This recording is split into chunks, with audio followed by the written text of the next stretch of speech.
Órale! Bienvenidos and welcome to the Familia FFB podcast. This is your host, Jorge Martin. Familia, it's April. No April Fools because we're past that. So it's good. It's good timing. But hey, don't fool around. Make sure you're liking and subscribing, on YouTube on our Familia FFB. Please, por favor, make sure you're giving us a like and subscribe. Our numbers are growing, and I really, really appreciate it. And also, make sure you're going to fantasypoints.com, get your 2023 subscription. We're a proud member of the Fantasy Points Media Group. So, we're trying to help out, and we'll get a little something on the back end. And but yeah, you get great content from John Hansen, Joe Dolan, Brett Whitefield, Graham Barfield. I mean, all of this stuff, Scott Barrett. So much information is going to be coming out in the weeks and months ahead, especially with the draft coming up. The landing spots are so important, and they're going to be ready to help you out. And also a little bit of information. We are now proud partner of Underdog Fantasies. So when you go to Underdog, use the promo code Familia23. We'll match you up to $100. So best ball season is happening now. So get your Underdog, and hey, throw Familia 23 in there. So help us out a little bit. So Familia, as I mentioned, we are in the heart of the draft season, and we've got a rising star, someone who actually spent some time down in Mobile at the Senior Bowl. And we're going to talk about that. But, he's coming to us from the Great White North, and you see him several days a week on Wake Up TV with Ray Garvin on Destination Devy, and they break down everything, especially the NFL. Occasionally I see them in baseball jerseys, which, I want to question some of their choices there. But hey, I tell you, Familia, his takes are as smooth as his velvety voice, and how you can already see how great he and Ray work together. And we got connected actually through the Cookout group, so you've seen a lot of the content coming on here, some of the Cookout chats that are coming up, and he's been one of the great resources for so many people, and actually helped me out a little bit to look and sound better on our shows. We're also both members of the Mookie Betts fan club, so we came to him a little bit differently from different angles, but you all know him as at Chaboy J Rich on Twitter, and here we call him our buen amigo Jordan Richards. Jordan, bienvenido. Thank you for joining us. Thank you for having me, Jorge. That was quite the intro. Probably the best one I've ever got. To be honest. It was in depth. It was covering all angles. The only thing you didn't really mention was my good looks, which is okay because you did compliment my camera skills and my presence in video. But thank you so much for having me. And yeah, definitely the best intro I've ever got by far. Well, I don't need to introduce your good looks, because let me tell you something. People are looking on there. I'm actually, I actually have to build up the confidence to share a screen with you a little bit right now. Oh no, stop it. Stop it. Mi amigo, but you know what? This is kind of like the confluence of so many things happening in the sports calendar. You got we just finished with March Madness. We are heart of NFL draft season. So we got about, as of right now that we're recording, we're about 24 days from the first pick happening for the Carolina Panthers. NBA and NHL, and you're up in Canada, so I don't have to tell you how important those are. They're in the pennant races. Major League Baseball is just starting. I mean, just to have so much happening at this point. How great is it to be a sports fan right now? Oh, it's probably one of the better years we've had, right? And just in terms of parity, in terms of, the high end leverage things, I think the changes to baseball are going to be great this year. Runs are already up, pace of play is up, all these things that people have wanted for years are great. The NHL, I'm pretty sure scoring is probably going to hit another all-time high again this year. So it's been really exciting on that front. And obviously the NBA is the greatest soap opera in sports. So there's always things going on. You just never know what it's going to be and what angle it's going to come from. But definitely a great time to be a sports fan overall. And like you talked about with even the NCAA women's tournament doing crazy numbers, almost 10 million viewers of that final game. So lots of good things coming in all areas of sports, no matter what kind of a fan you are. And we didn't even mention it's also Masters Week if you're a big golf fan. Oh, yes, absolutely. Absolutely. Or as we would say in Spanish, maestros. But yes, exactly. Jim Nantz going from, last night in Houston, now he's going to be in Augusta today, and he's ready. Yep. He's ready to call the game, call the action. And it's, it is one of the great and that is one of the great sports weekends. And you're right about baseball. The pace of play is so much more fun. Yeah. I grew up watching several years ago when pace of play wasn't an issue because guys, pitchers got the ball and they started and threw it. It was in the 90s that things started to slow down. So it's just so great and so refreshing to see the games lasting like 2.5 hours. Dodger game last night, 17 runs scored, 2 hours and 47 minutes. So that Wow. long. Wow. So, but yeah. And there was a long fifth, right? Yes. For them last night. Yeah. Yeah, so lots of runs scored. But yeah, it was just like you said, great time to be a sports fan. And speaking of, specifically about NFL, you got to see kind of like really the beginning of NFL draft season at the Senior Bowl, and with from the Senior Bowl to the Combine to now. I mean, so much has been talked about. Any guys that stood out whose stock is still kind of climbing that you saw back in Mobile? So the one guy, if I'm going to just stake my claim, because there's two individuals that know this better than anybody, it's Jordan Vanek from the 33rd team, and obviously Ray, who was also in Mobile with us.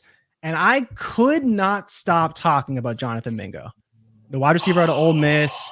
Yes. He's a guy who was not on people's radar at all. They didn't really see much in him. His stats, they're down. They didn't do a ton, but you see him in Mobile. He's got 10.25-inch hands. The dude is just built like he's bigger than every receiver there. And so in a year when we're not seeing a lot of guys come in that can actually play like outside, that are 6 foot 220 and running a 4.4 like he is, like there's so few players that do that.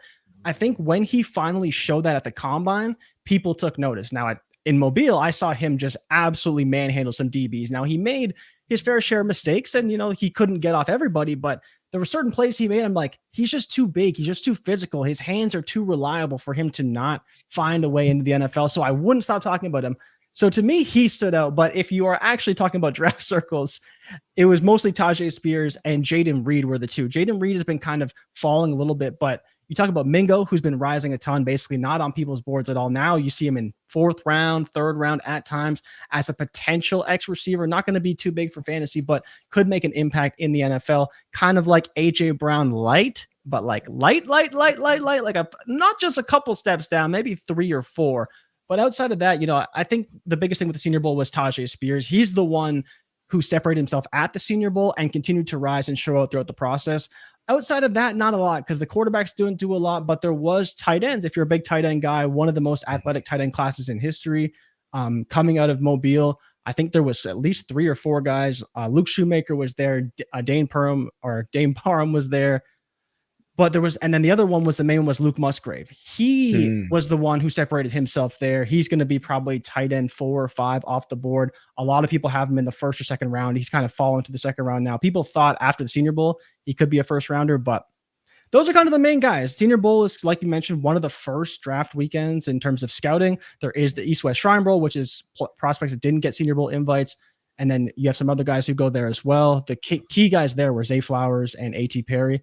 But yeah, Senior Bowl, lots of great names. This year, not the best, especially because the quarterback class was really weak at the Senior Bowl because Levis didn't go. Outside of that, though, I wouldn't say there's a ton of risers, 5th, 6th round, that kind of movement, but nobody absolutely flying up boards overall. No, and you know what? I think people have been listening to you because in the last week or so, I've been hearing a lot of talk about Jonathan Mingo. And when you talk about a 6 foot 220 guy, I mean, that's the range. He's huge. That's the range for AJ Brown, and people are going to make the comparison because of Ole Miss and everything like that. But I think the problem though is that you and Jorge, I'm not sure how much you looked at these prospects prior to the draft process, but even seeing them Mobile, like they look pretty big. Like I walked up to Eric Gray, I walked up to Mingo, like I saw them all, and I'm like, man, these guys are all huge. The problem is when they're standing next to the tight ends, they look kind of small because all the tight ends are like 6'5", 260. And in Mobile, they were all big. Every single one of them was huge. But I think the bigger thing is that when we got to the Combine, we were like, oh, this guy's only 5'11", 175, 5'9", 180. And then you have Mingo, who we already knew was big, come in and again, bam, 6 foot 220 and running with the guys that are 180, 190. That's when you put your name on the map. And I think that's why he's rising. If you are that size, can block, can catch, with the movement skills in terms of raw speed of a guy who's only like 180, you're going to get on people's radar. You just have to, because you're just too much of an athletic freak to not get people's attention. No, I think it's gonna. I think you're right. I think you're right talking about him just jumping into day two, and that'll be, you get that kind of draft capital on him, and gosh, can you imagine if he ends up with like Mahomes or Yeah. gosh, Yeah, it's always or Mahomes. So if he ends they, up with Mahomes, he's superstar, right? Yeah, yeah, I think that's what would be interesting is he's a player that I have a lot of interest in. I'd say if he got the capital, he'd be kind of like when Terry McLaurin went in the third round. But I don't think he has that kind of ceiling though. It's that he's a player I yeah. love and I really loved in Mobile. But if he's drafted in the fourth round, he's not going to get a ton of opportunity. And just one thing to remember for sure. No, absolutely, absolutely. I would like another one. I'd like to see him come to my backyard and go to Justin Herbert, Yes, or even the I would love Rams. it. Even the Rams. They're going to need some help after Cooper Cup. So that They may need a either new side. coach. They may need a new quarterback. They might need a lot of things when it's all said and done. Cooper Cup may be the least of their concerns. Oh man, well I think McVay's at least back for this year, but yeah, we'll take it year by year with him, but hopefully. They call it Oh not for man, long in the NFL for a reason, right? exactly. That's why it's like you see him and he's like 35 years younger than It's Belichick, and it's just like crazy. you just kind of like, Crazy. wow, how's he gonna do? How's he gonna stick around for that long? I'd love this, I'd love to see him stick around for 5 more years and see what Yeah, happens. So, for sure. but you know what? And we met through the cookout group, and we've been on some calls together, and so many people of color who are kind of creating content in the fantasy sports industry. I mean, to me, it's been just eye-opening and just wonderful to see people talking so open and honestly and wanting to help one another out. How's it been for you, kind of seeing that group come together to really raise one another up? I think the biggest thing with it is just reminding people and others, and the more we get out there, that they aren't alone in the space and that there are other people like them that are willing to extend a helping hand. I think it's so easy to look at other minorities as competition because, I mean, we all know in certain businesses you have to maybe hit a certain quota for these types of positions, and that stuff does exist. So there really is a race to fill those spots at times at these companies. But what's more important is to remember that, like, regardless of where you are, Jorge, or other members of the group are and what company they're affiliated with, like, we're all just people that have a passion for creating content about football. And well, yes, we're going to get paid differently and we may have different followings and all those things, but we're all just two people trying to do the same thing. And even you and I on this podcast, we're two people that love to talk about football. And that's really what brought us together. It wasn't our race or what our agendas are. It's just two people who love football and wanted to talk about it together. That's all it is. And that really is just the beautiful part of it. And I think it really breaks down a lot of barriers when you start talking with other people, and you just see everybody's from different backgrounds, but there is that commonality of the game itself, and being able to talk about it, and kind of share opinions and maybe differing opinions. And I think that's great to see that come through. But yeah, just seriously the passion for the game, and I just love seeing people who don't need to help. They don't need to do Mhm. this. Marcus Grant, Ray, and Eric Moody, people who have large followings. They've got the gig that they need, that they want, but they don't need to do this, but they want to help, and I think that's just Yeah, absolutely wonderful. And I think there's absolutely. a great, I love to say todos somos familia, and everybody's family. But yes, I think there is kind of a familial feel to that. And I think that's what's just utterly special. So, and Mhm. I'm glad that it brought us together. So thank you. Absolutely. Thank you. Absolutely. Awesome.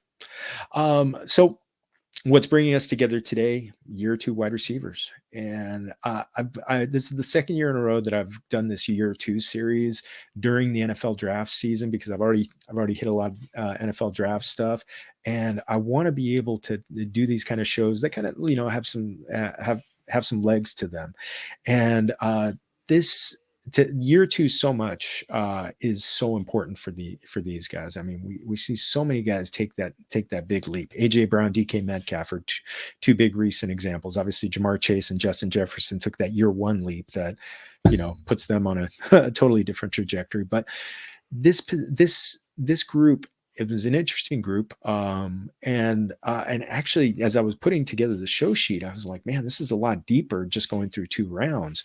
So I'm going to go through some of the guys, through the bulk of the guys, but I want to start off with a guy from my backyard, played at USC, now went to Atlanta, Mm-hmm. Drake London, that tall drink of water, who is just who is such a gifted pass catcher on a team that didn't throw the ball that much. He ended up having himself a decent year, great finish with 48 targets there at the end, 28.2 target percentage. But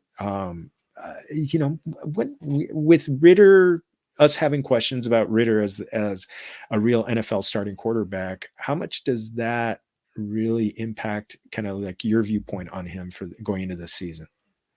I think that's what makes London so difficult, right? He isn't in much other situations than Treylon Burks, who we'll probably talk about a little bit. He's in a team led by an Arthur Smith offense that likes to run the ball. They're in the bottom 5 in terms of neutral pass rate every single year. I believe every year that Arthur Smith has been an OC or a head coach, he's been in the bottom 5 in terms of neutral pass rate, which is what you want when you have a receiver on a team. Where I think London may be okay is that he's probably going to be the number 1 in the offense. It's not going to be Kyle Pitts. It's just never going to be. The moment London got drafted, you just knew they needed the next, and he kind of showed that throughout his rookie year. But where I place him, it makes it that much more difficult because you said it, Ritter, maybe he's good, maybe he's not. And if he's not good, where's the incentive for Arthur Smith to pass the ball? It becomes even less at that point. And he's already a guy who was down 21 points to Cincinnati and ran the ball down their throats in the second quarter. It makes zero sense, but this is how he is. And for as long as he's there, London may only see 115, 120 target ceiling, unless all of a sudden they decide to throw the ball a lot. So for me, it's tough to place his value this year because a wide receiver 2 on another team could easily pass him. It doesn't have to be a good one. It really doesn't, because he just doesn't have a massive ceiling in terms of touchdowns. He can maybe get the receptions, but I just don't think the volume's going to be there for London this year to where we can value him like a potential guy who could crack the top 12 in a fantasy season. Kind of reminds me of the volume that AJ Brown had when he was at Tennessee. That's the offense, right? Yeah, it's the same offense. Exactly. It's Arthur Smith before he went off to Atlanta, right? It was the same thing. Yeah, and it's you dream on a guy like this with so multi-talented, and he's going off with the ADP about 65, going off in I think it's the 6th round. So that's when you're picking your second, maybe your third receiver if you're really going on a zero RB approach. But yeah, he's so talented. But yeah, I want to see. I'd love to see more volume. And actually, the guy that I think could be interesting when it comes to volume is Garrett Wilson, the next guy. So he's obviously the first guy coming off the board from these year 2 guys. His ADP is about 29, going in the 3rd round.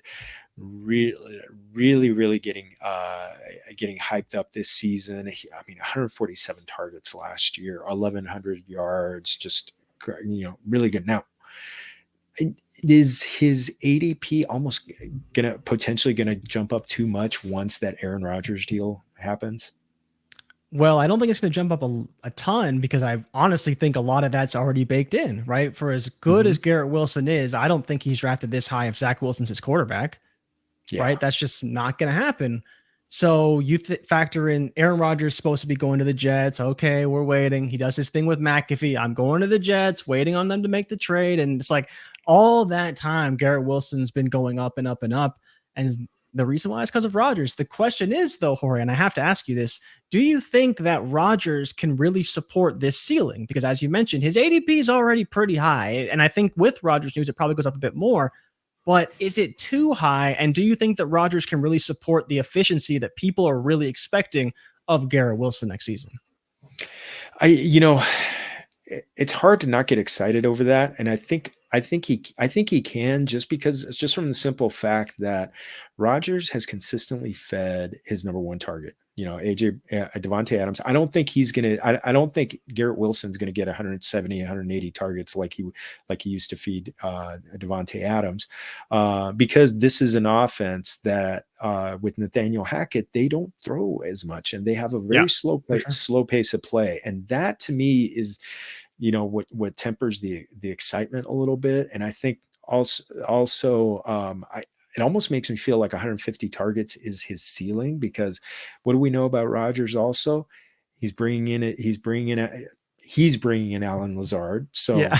that means he's going to get fed some. So does that, you know, eat into some of the targets there? So I am hopeful that we're going to see 150 to 150 plus targets from Garrett Wilson.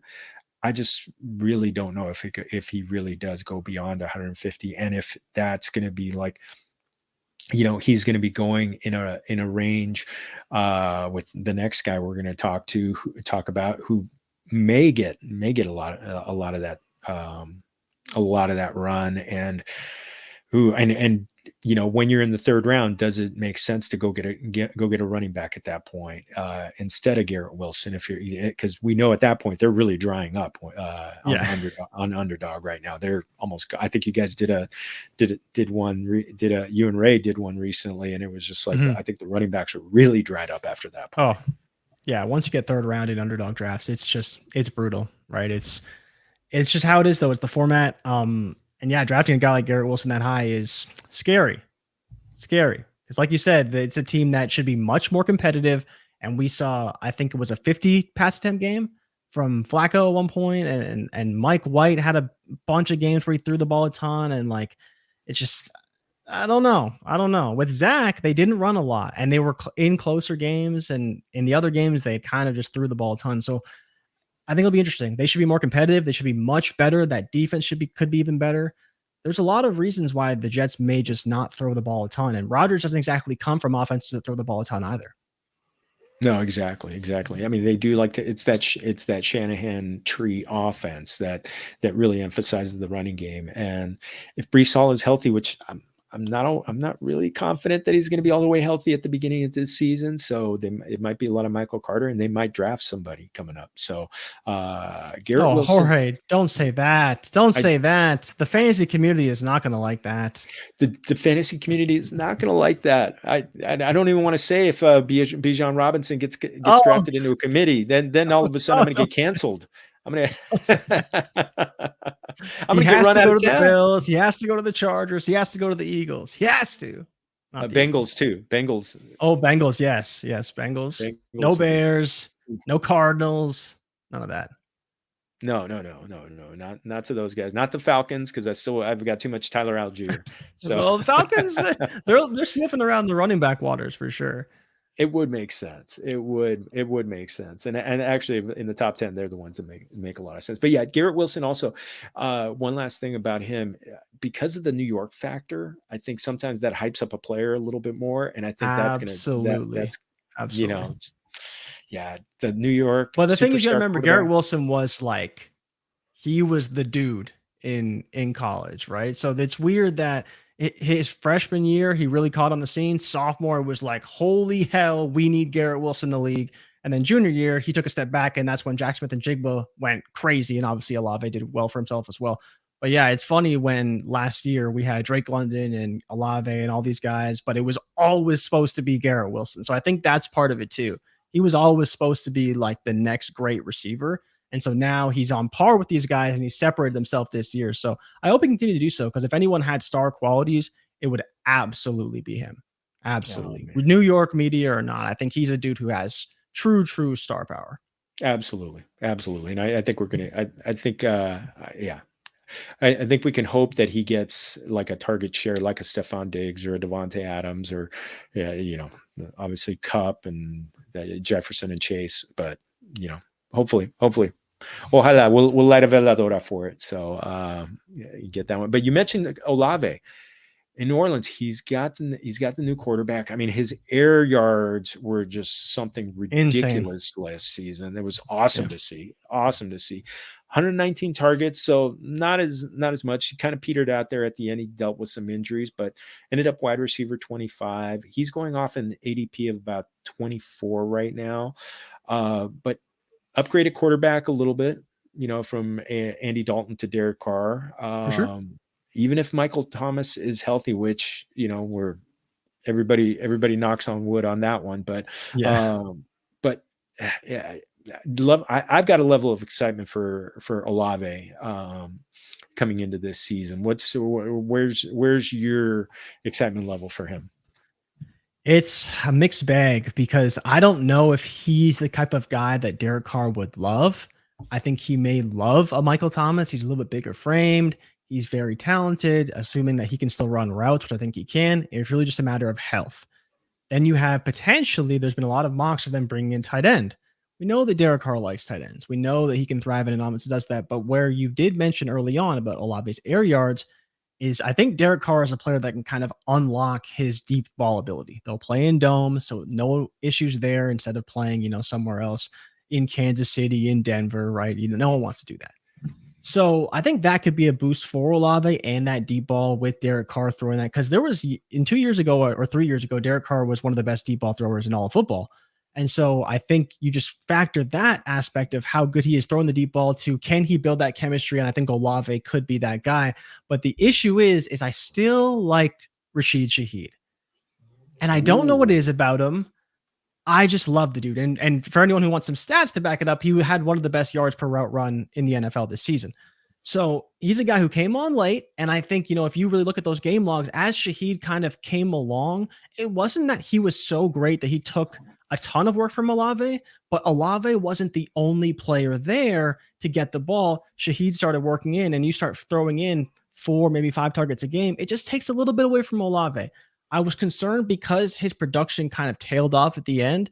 And I'm curious how that may change this season, or will he continue to dominate the touches and the targets, even if Michael Thomas is there? Because you have Michael Thomas, you have his kind of little fall off at the end of last year. And you just wish, can we just get the first half of the season back? Because if you got that for a whole year, he'd be a top 10 wide receiver. Oh, absolutely, absolutely. I mean, he was a draft find for the first half of the season. But you're right. And Oh, when yeah. when Olave tailed off, that's when Shaheed really came up. And because really there was no Michael Thomas by that point. No. That's the one thing I'd love to see them unlock the deep ball. New Orleans is definitely an upgrade on the offensive line, so he's gonna have Yeah. time to do that, to unleash the deep ball. The Falcons are rebuilding the teams that they're going to face twice. The Falcons are rebuilding their defensive front. The Carolina Panthers have a very good pass rush. The Yeah. Buccaneers are kind of rebuilding there, so he might have some time in those 6 games, and and a handful of those are going to be at the end of the season when it's really money time. So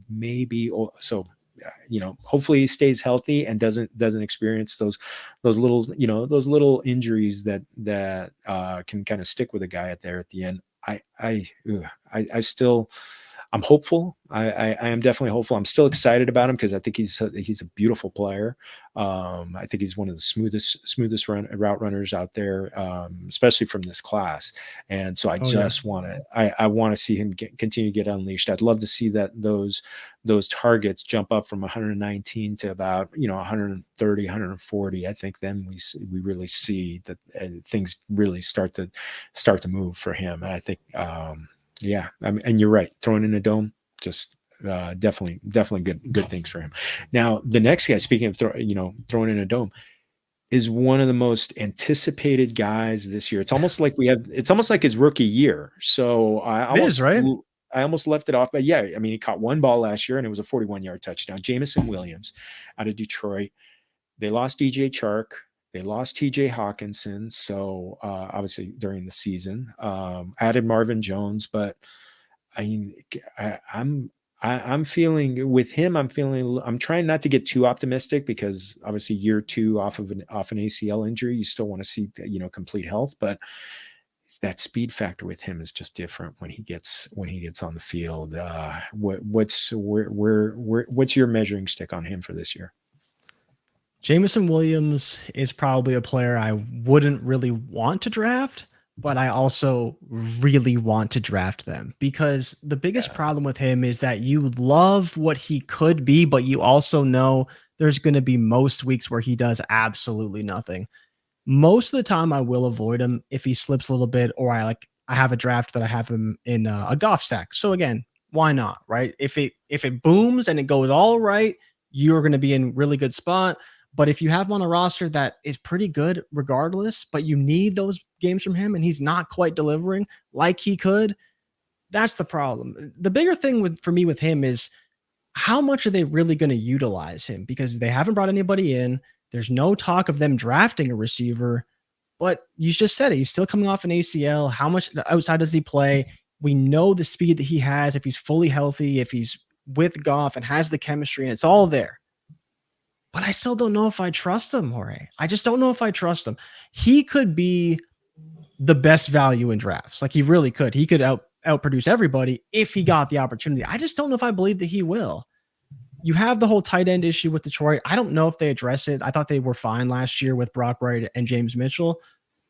They could draft a tight end because it's so many guys, but I don't think they do. You have Amon-Ra, who's going to be phenomenal, but maybe they just run the ball more next year. They don't want to be in these crazy shootouts. They want to be closer in these games. They have DeAndre Swift and David Montgomery. They ran the ball great last year.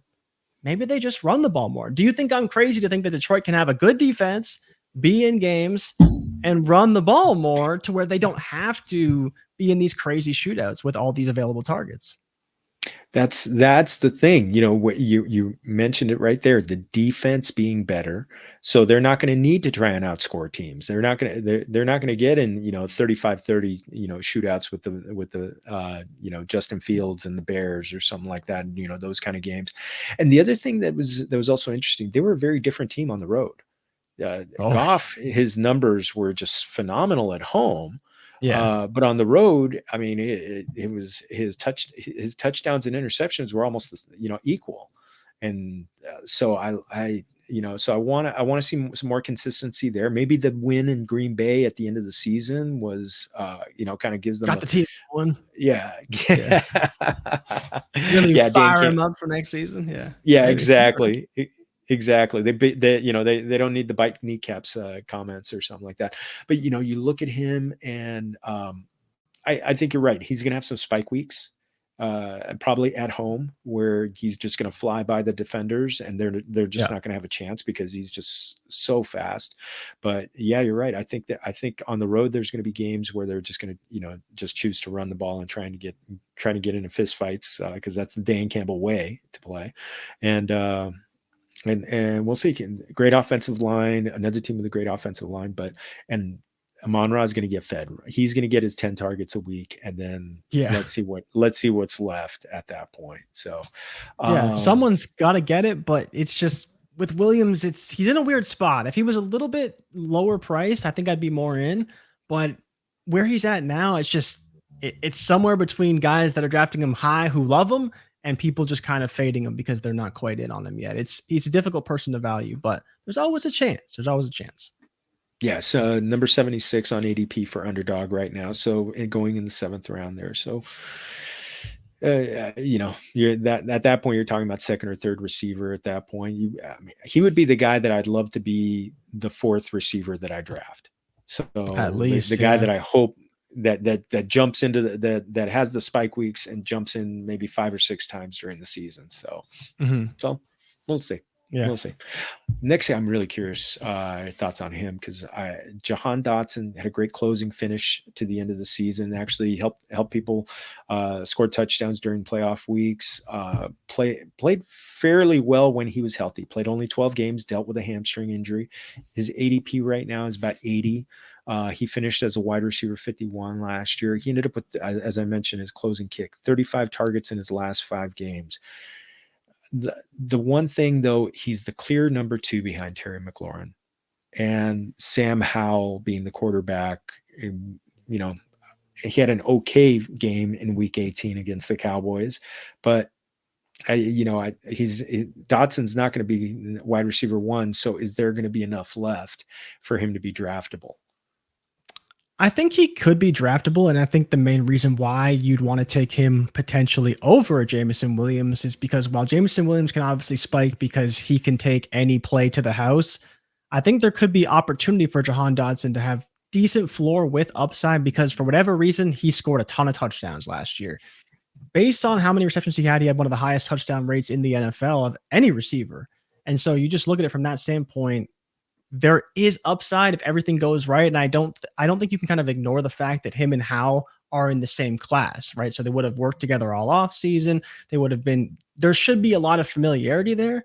That if Hal does really like Dotson, and obviously he will love McLaurin, but he will find ways to get them both targets versus another quarterback who is like, holy hell, I have Terry McLaurin. We need to get him the ball. He's paid $20 million.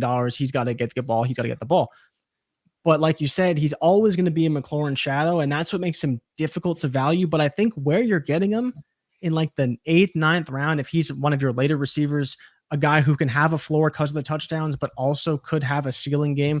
Like we saw him make multiple long touchdown catches that were just phenomenal. I think he has the upside. The issue will be the consistency with the targets, but I think the spike weeks could be there for weeks that McLaurin kind of disappears because we do see that as well, which is why he's another guy who's frustrating to draft because he disappears. And for whatever reason, all the volume goes to someone else. And if it is Jahan Dotson, all of a sudden you have yourself a potential wide receiver 1 on a week. Ooh, yeah. Yeah, get about, if you could get about 3-4 weeks of those, then that could definitely help you, especially when a guy that you're getting in the 10th round at that point, when you're really starting to fill out your reserve rosters at that point, your reserve spots in your lineup. So I like that. Love it, man. I'm really 25% of his games he hit. I believe the threshold I have is 16 and a half fantasy points, and that's in underdog scoring, right? Ooh, Which I believe is that's a top 8 receiver or something.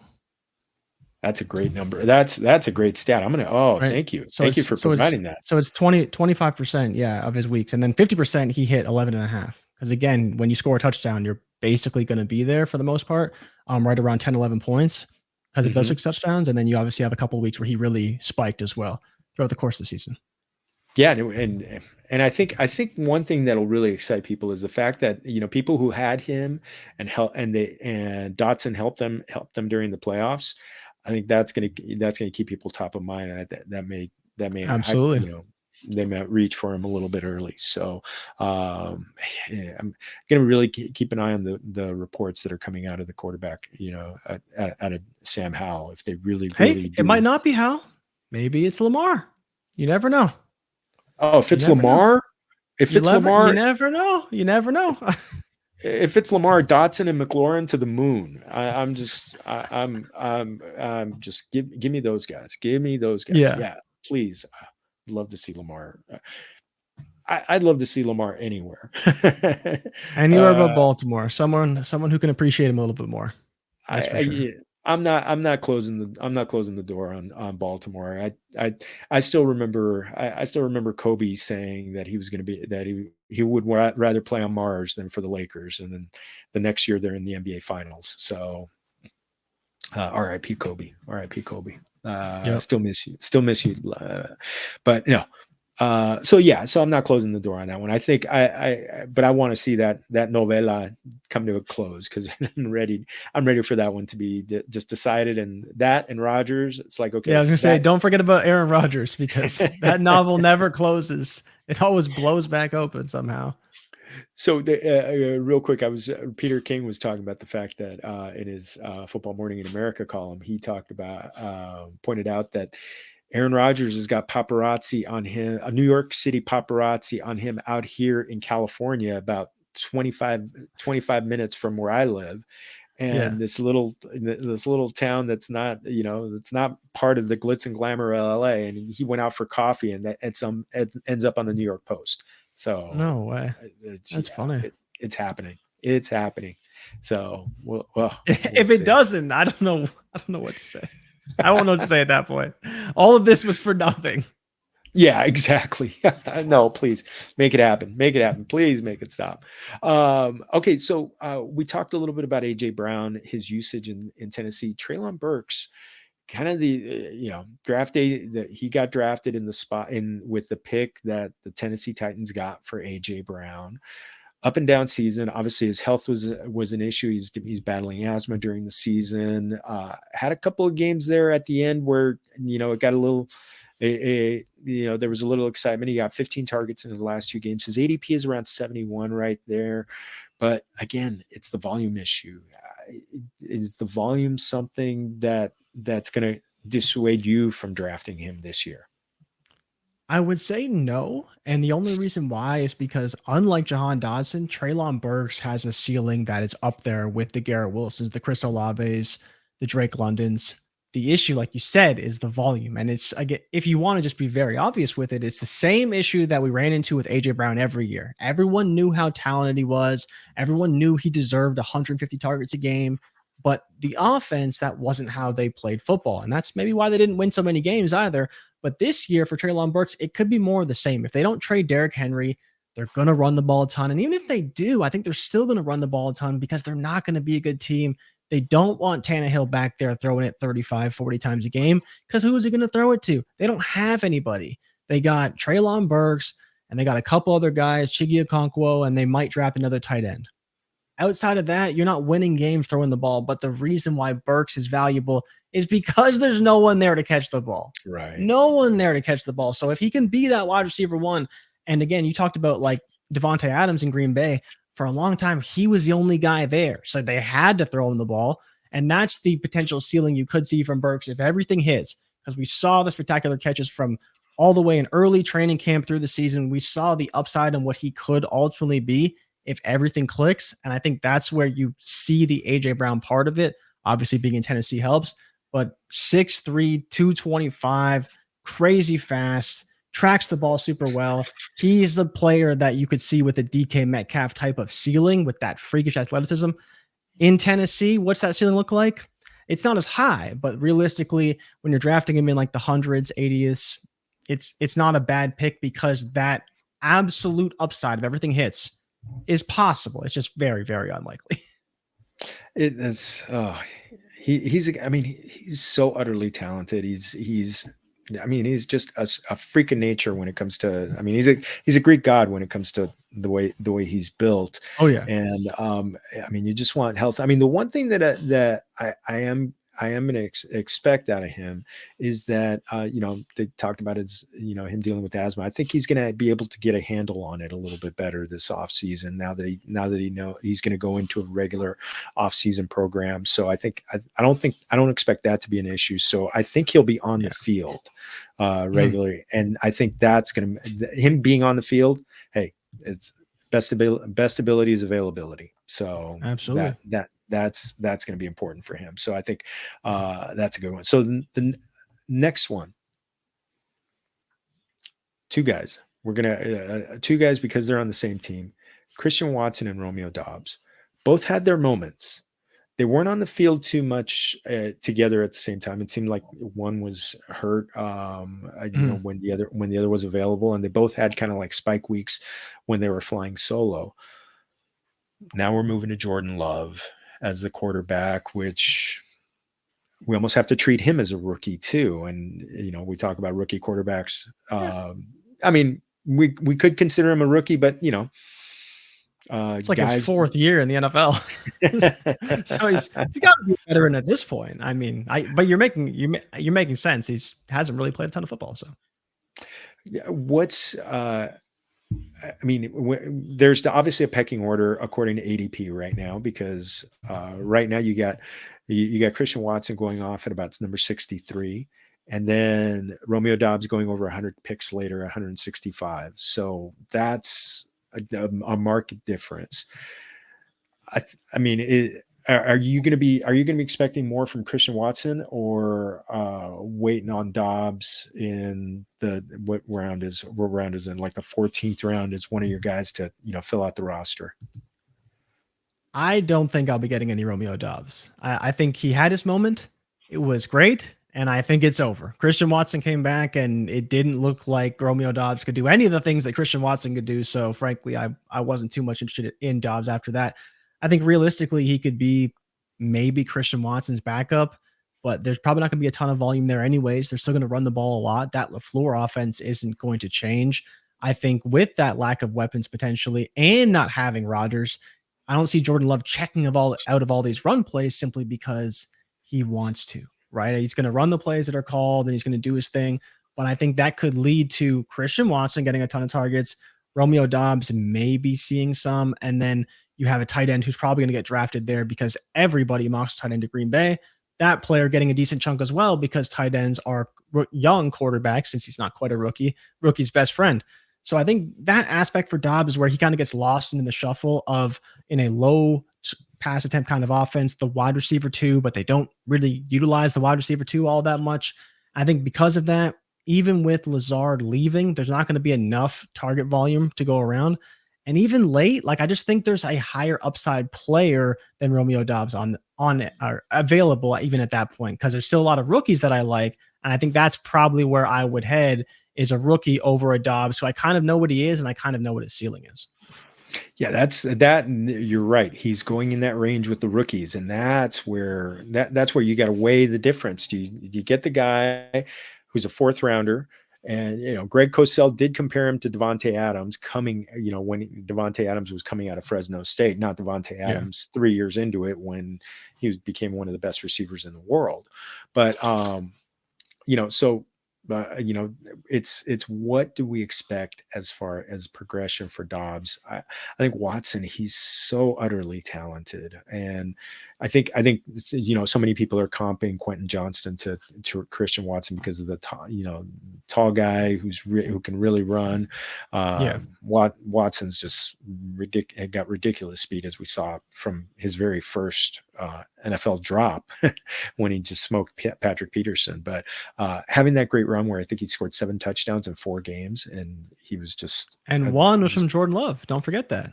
Oh, that's right. That was a good throw too. I mean, it was a good throw. Yeah, perfect. Watson did a lot of work, but he hit him in stride, and he did not. But that was the important thing. He had to hit him in stride because he had the Jets on at that point, and he was gone, and he just made everybody. So you're right. Hopefully, there's that connection with those two guys. Yeah. If we get anything close to what happened before that quick run, it's going to be special. So this next one, going up to New England, and we talked a little bit before the show. Tyquan Thornton, you being a Patriots fan, so something that there no more defensive coordinators as the OC. Now we got Bill O'Brien in the house. Mac Jones is, going into year 3 where guys have made that progression. So maybe, Bill O'Brien being someone who has been able to really, groom some quarterbacks and make them really good. Is that hope for Tyquan Thornton this year? I mean, I remember Craig Cosell last year saying that Thornton, that he said if he would have taken the numbers and the helmets away from Chris Olave and Tyquan Thornton, he wouldn't have been able to tell either one apart. Definitely different rookie years. What's the big understatement, the biggest understatement in this one. But when it comes to what's the level of enthusiasm? I'd say it's lukewarm at best. You kind of mentioned it.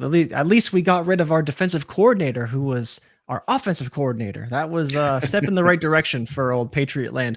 I think the biggest problem with Thornton is that we haven't really seen what he is or what he could be because he didn't really play a lot. He had a couple of great games, but outside of that, we just didn't see him do a lot. And Mac was awful. We had Zappy a little bit, and the back and forth, there was zero confidence in that offense at all. There wasn't a ton of deep plays, which is really where Thornton will thrive. I think to your point, we may see more opportunities in a Bill O'Brien offense to throw the ball deep, to, extend those plays, because Mac actually is a good deep ball thrower. If you watch any of his Alabama tape, you would know that he's very great at throwing the deep ball, but they didn't utilize it. Even with Nelson Aguilar, Tyquan Thornton wasn't really available and supposed to be that guy. But the problem is that now there's nobody in New England. There's just Tyquan Thornton, Devontae Parker, Jacoby Myers is gone. So the target volume could actually be there if they need to throw the ball a lot, or again, they're playing a divisional game against Miami, against Buffalo, against even the Jets. If they're putting up a ton of points, they're going to be in a lot of games that are high scoring because there's so many good teams in the AFC. And so I think because of that, they're going to have to throw the ball. They're going to have to stretch the field. And we talked about Jamison Williams earlier. I don't think he has quite the same ceiling because the Patriots offense is so bad, but there is a world where Tyquan Thornton gets 100 targets and a lot of them are pretty deep because that's what he does well. And that's the element that has been missing from the Patriots offense. And if Thornton just catches even 40% of those, he could be a guy that walks into the season with 800 yards, 7 touchdowns, and like only 40, 50 receptions, which would be a massive yards per reception, but that's kind of what his best skill set is. Out of Baylor, he ran a 4.3. He was fast, and that was pretty much the only thing people liked about him. Other than that, he was kind of questionable, but that's just what Baylor wide receivers are. They're big, they're fast, they're athletic freaks, and if they can best utilize that for Thornton, I think he could be decent and a bit of a value when you talk about his potential ceiling and what it could look like week to week. Oh man, and he's going off at the ADP in the 170s. I believe it's 100. Actually, no, I'm sorry, 196. So he's going in the 17th round right now. So he's one of those last guys, one of those last dart throws that you go after. Worth taking. I mean, I think in some senses when you're at that point in a best ball draft, you're really looking at, I think that's something to consider at that point. You get that speed guy who can, take the top off and get a 60-yarder and then get you a nice game just off of one touchdown. So, yeah, he's, even if you wanted to go maybe a cheap stack, you go like a Mac Jones, a Hunter Henry, Tyquan Thornton, like all super late picks. And again, if for some reason it booms one week, then great, right? It's in your lineup. You're using it. Like it's fine, but it's just who that guy's going to be week to week. I have no idea. It's like that Thanksgiving game. It's like that Thanksgiving game in Minnesota where the Patriots just blew up that day. That was one of my great calls of last season was recommending Mac Jones that week. So, so felt good about that one. But this next one, George Pickens. Pittsburgh. He's one that he has so many highlight reel plays that I think that boosts his ADP artificially. And that to me, I think you're still dealing with the fact that Deontay Johnson is the clear target leader there. And but it's hard to, when someone makes plays like that, you just it makes you dream on them and maybe think, okay, is there more? What do you feel about a guy who right now his ADP is up there? He is, where is he at? 93 going late in the 8th round. So something, someone that's some excitement level that I'd get with him. Pickens, man, you hit the nail on the head. He does these crazy things and he pushes DBs over and we're like, oh, he's the best receiver. And it's like, no, he's not quite there yet. He's good. He had a pretty good season. He got a lot of targets. He's clearly the wide receiver 2 there. It's hilarious. We joked about Chase Claypool talking and naming his replacement at the NFL draft, which actually ended up being true. And the Steelers got another 2nd round pick out of it, which is ridiculous. It's higher than the price they paid to get Claypool in the first place. But going back to Pickens, there is a target ceiling that I do like quite a bit. I think obviously if you're looking for spikes, he's a guy who can deliver that. He's a guy that can have 2 touchdowns in a game and put up a monster performance. But to your point, I just don't know if at 93, that's the kind of guy I want. If what you're looking for based off your build is a guy who has a super high 1-game ceiling, he could be that, but he's also not fast enough to where we're like, oh yeah, like he could definitely blow the doors off of a team in 2 or 3 plays. He maybe could, but with Pickett, he has to develop. He has to steal targets from Johnson. They could bring someone in. They're going to run the ball much better than they did last year. So it's tough. I think there is a ceiling for Pickens, and that's why I don't hate taking him here. But I still think what I mentioned with Treylon Burks, who I think is more talented and could easily see as many targets as Pickens if he plays the same amount of games. Again, it's Tennessee. He's a 1 versus a 2, right? There's almost no way Pickens is the 1, in my opinion. He could be, but I don't think that's going to happen. And then you have Johnson there. So it's one of those bets that's tough. In the 9th round, like you mentioned, he's boosted because of his name value and because he made 1 catch 1 time early in the season last year. But he can do the spectacular, but he doesn't do it very often. So I would probably take someone else, but I don't hate taking a shot on a guy that, again, a lot of people just love. Yeah, and it's almost like you let somebody else take the shot on him, and then and let them draft him a little bit early. It's okay. I'll take somebody else at that point. Um, yeah, you're right. I mean, because 84 targets last year, he played all 17 games, so that's you would have liked to have seen over 100 targets, something in the range of what Olave did last year. I mean, we're not gonna go with what Wilson did, but something like what Olave or Drake London did last year, where 110, 120 targets. That's something that's that you'd like to see that and see what he does with that, because he still only ended up with 52 receptions. So I'm likely to let somebody else. He's a sexy player, but I think I'm going to let somebody else have the sexy, and I'm going to get the guy who's going to produce some more. And I almost would rather take Deontay a little bit earlier and then just get all the target volume. Yeah, the higher floor is always nice, depending on your roster construction. But some people they want their Pickens, man. And I think he has to have a high touchdown ceiling, because Deontay's not a touchdown guy, right? So from that standpoint, there is some upside there, because they did want to throw in the red zone, Pickens or Freiermuth, who in my opinion is a more talented touchdown scorer, would be your options there. So it'd probably be Pickens or Freiermuth. So the touchdown ceiling is definitely there for Pickens. If you wanted to make the case, I probably wouldn't make the case, but there's your point. If you want to be a Pickens fan and draft him earlier in your drafts.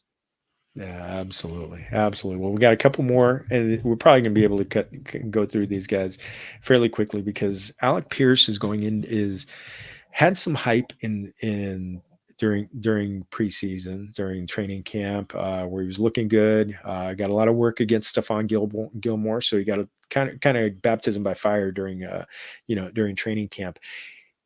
Going into the second season, though, it's widely expected that the Colts, picking number 4, are going to go after a young quarterback. Maybe they get Anthony Richardson there, someone like that. So there's a pecking order there, where it's obviously Michael Pittman and then Alec Pierce, a bazillion tight ends.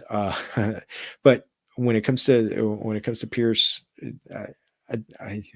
even at a low ADP, which is somewhere in 147 right now, it's hard to expect anybody being viable other than Michael Pittman.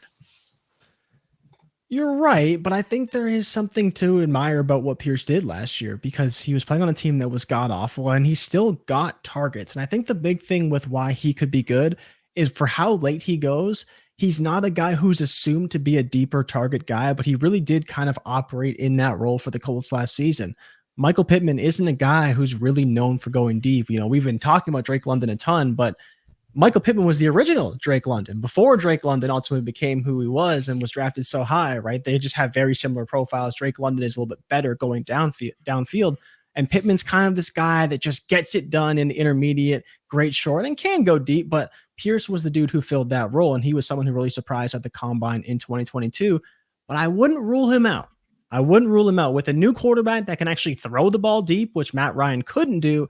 I think there is a not week to week upside, but every now and then I think Pierce could have a pretty good game if they do decide to throw the ball. And remember, we also have Steichen coming in and bringing probably that Eagles offense to Indy. So that could be a big factor as well. Getting rid of the old Indy offense and bringing in a more high flying, pass heavy, play action offense with whoever that quarterback is. And let's not forget Jonathan Taylor.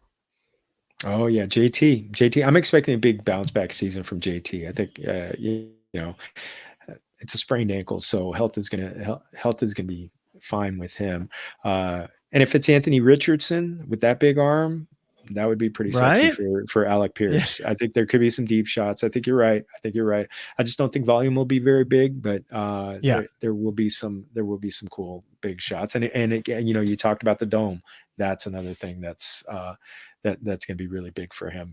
Playing in and it's not just the dome. They got Houston, then there's no real bad weather places in the AFC South. So no, AFC South is solid for weather and games like that for sure.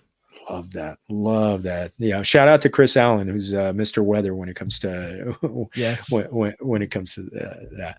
So the last one we're going to talk about, is one that's kind of got a little bit of a soft spot. I've got a soft spot for him, and it's largely because of a couple of different times, and it has nothing to do with what he's done on the football field on Sundays. But and it's obviously Sky Moore. He scored a touchdown during the Super Bowl last season, and it obviously was a broken play. So not we know it was a broken play. Other people, maybe some of the Familia doesn't know that, but when it comes to him, the volume was not there. There's the quarterback. They lost Juju Smith-Schuster, but the one thing that I keep coming back to, and this is two separate episodes of New Heights, the Kelsey Brothers podcast. One was with Patrick Mahomes, and both Mahomes and Kelsey kept just playing up his Sky Moore's work ethic. And then Kelsey later, also in another episode, not with Mahomes, another time, really just played up Sky Moore's work ethic. And one thing I know about dealing with pro athletes, they don't mess around. They don't mess around when it comes to somebody's work ethic. They're not going to call out somebody's work ethic unless it's good. And they're not going to blow smoke about that kind of thing. So that to me gives me the level of optimism that he's a worker, that he's going to do what he needs to do in this off season to get himself better.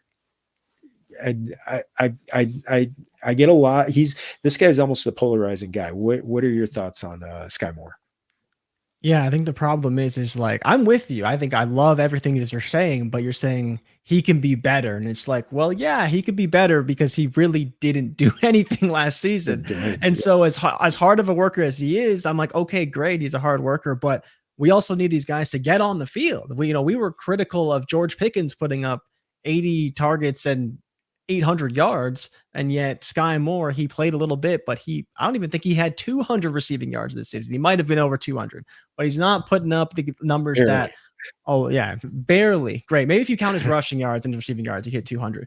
But that's the biggest problem, is that whether we're talking about a Burks, a Moore, a Wan'Dale Robinson, they didn't really get on the field that much. And so it's hard to say now, well, we're going to draft him even at pick 140, when, to your point, and we talked about this, Romeo Doubs actually did some really good things last year. Even though I think he's been replaced, he did some really good things. So there's a reason he can do that again.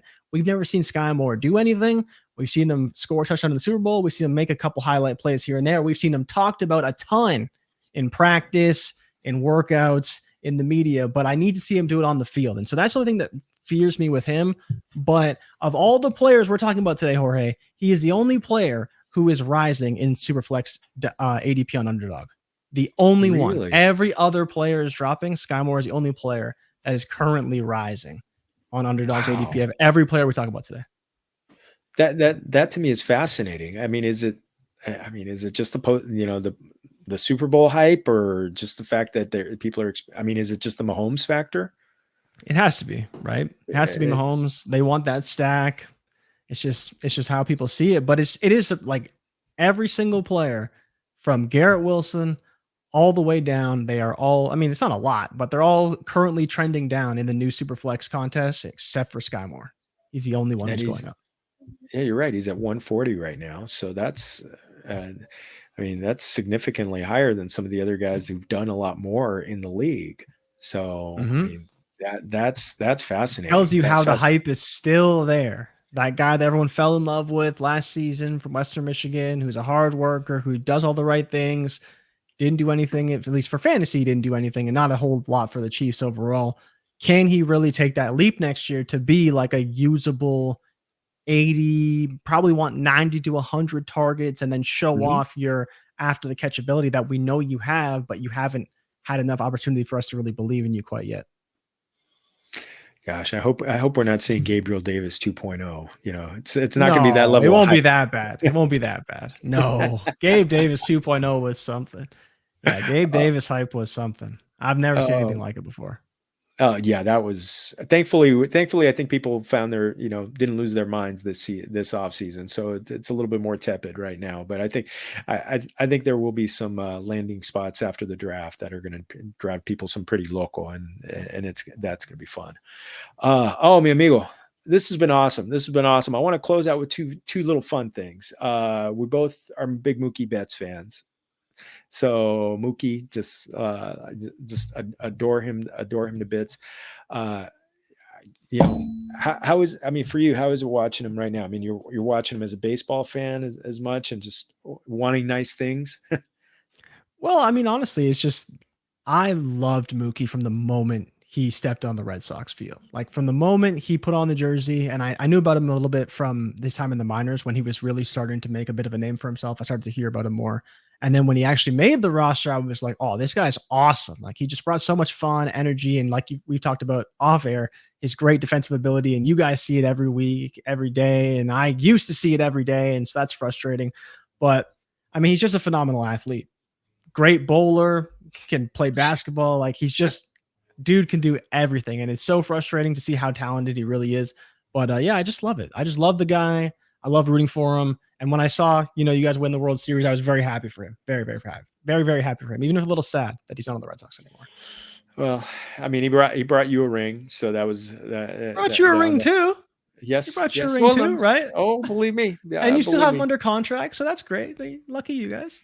Oh, we're there. We're very excited. I'm very excited to see him hit every time. And it's funny, like the day that I told you I love to see him play defense, and then he comes out and he just makes it the dynamite throw on opening night to get a guy Yep. by 10 feet. And that's a guy who can run too. So that was a lot of fun. Yeah. Mookie.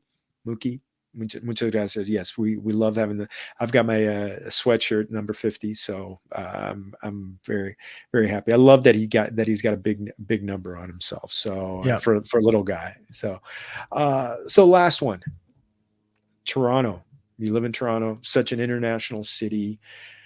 I know you get different types of food there. One of my good friends, Tony Kinkella, who actually built the website that we're on. So he said who's been everywhere in the world. Toronto is one of his favorite cities.